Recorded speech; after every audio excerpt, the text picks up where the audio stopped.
Hello everyone, welcome to this Excel training video. In this video we're going to learn more about the SUMIFS function. This is our second video of the SUMIFS function, so if you haven't seen the previous video you might want to take a look at that just to get up to speed, and this one will be much easier to follow. So okay, let's get started. So on this one we're going to look through an example, and what we're trying to find out is the total number of vacation packages sold by a specific agent for a specific package in a specific year. So we're actually looking up three pieces of information to find a total. And so let's get started. We'll go over each part of it individually as you follow it. So I'm going to start with equal and then sum. And as you can see, Excel starts to autocomplete for me. I want the SUMIFS, the plural one, SUMIFS. Now the summary range is what do we want to end up with? We want to end up knowing the final packages sold, the volume, and that's going to be here in the volume column. And if you remember from the previous video, I've already named all of these columns, which you have here at the top label. So this is the volume column, and that's what I want to add up and total at the end. So go ahead and start type volume. It's named, so I just have to click on it in the Excel, comma. And now I start to look at the factors that I want to be tied into that volume.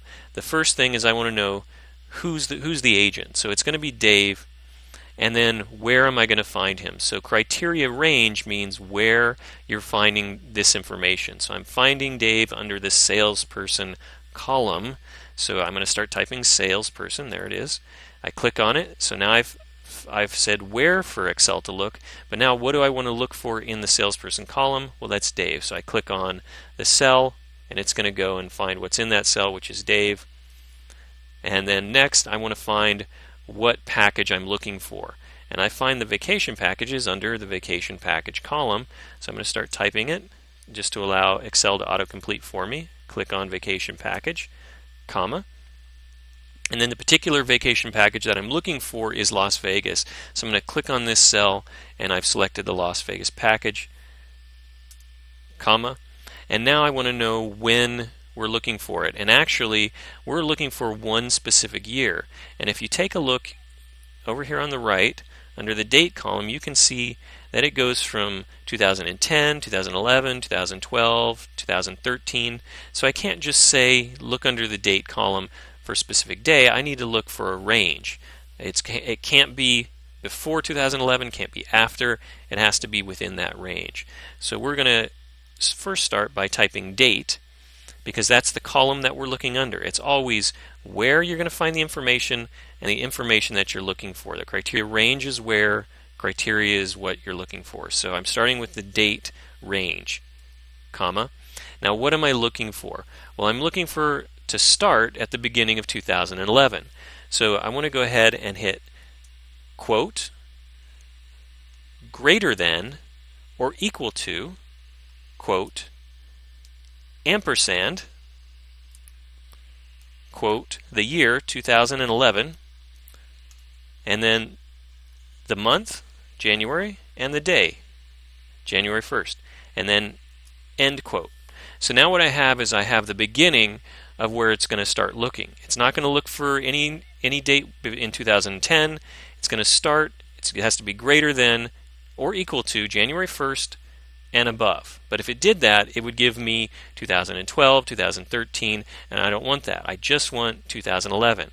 So I have to get it a closing date. So it's going to be comma, and again, we're going to look through the date range to find our information.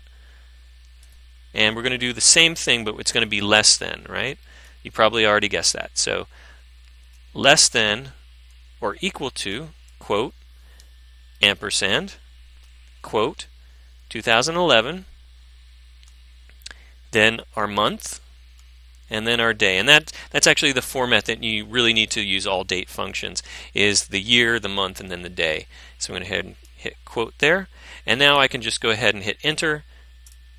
And we see that Dave sold 9 Las Vegas packages in 2011.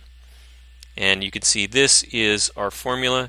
So if you want to pause this, or if you want to rewind it and take a look at it again, just to make sure you have your notes down and you can remember this format. And again, it's very, very difficult to go through all, and I'll take a look at this, all 100 different items. If I was to try and find that manually, it would probably take a few hours, but this, it took a few seconds, and Excel didn't get tired doing it. So now what I want to do is I want to go ahead and just fill up all these columns, and I'm going to do this very quickly by using our best friend, which is the F4 key, to change items from relative to an absolute value. So on this one, we want to drag it down, which means I want this Dave, I want this to go down and change to Bill, George, Joan as I drag it down, but I want the Las Vegas cell to stay the same. And so I'm going to click on the Las Vegas cell, which is B8. I'm going to hit the F4 key on our keyboard and then hit enter, and then I'm going to drag it down. And now it's found for every salesperson the number of packages they sold in 2011 for Las Vegas. And now I'm going to drag them over again, and I don't want the Dave cell to move, so I'm actually going to go ahead and click on this A9 and hit F4 again. And then for the Vegas, I actually do want that to move. I want that to change to Hawaii and then to the Beijing packages. So I hit F4 3 times, and it's back to a relative. Now if I had to click into each one and then type or delete, it would just take forever. So F4 is a great shortcut key to know. And then I'm just going to hit enter and then drag it to the side, and we can just double check our formula. There's Hawaii and there's Dave, enter, and there's Beijing and there's Dave. I'm just double clicking in to quickly see which cells are SUMIFS. Let me just change that again. And now I want to drag it down. So I have to go back, F4, and then click on the Hawaii cell and change that. Hit F4 again to make that an absolute value. And it does F4, just if you get anything out of this and it's only F4, you're still going to save yourself a lot of time in doing Excel. Whether it's homework or whether it's at work, it's a great shortcut key. So now that it's all, the name is relative and the city is absolute, I'm going to go ahead and drag it down, and you can see that it's something that might have taken hours to do manually is done really in just a matter of minutes. And that concludes our SUMIFS tutorials. And if you like this, please go ahead and click the like button, the thumbs up button. And if you want to see more of these videos, go ahead and subscribe to our channel. Click subscribe. And thank you very much, and I'll see you in the next video.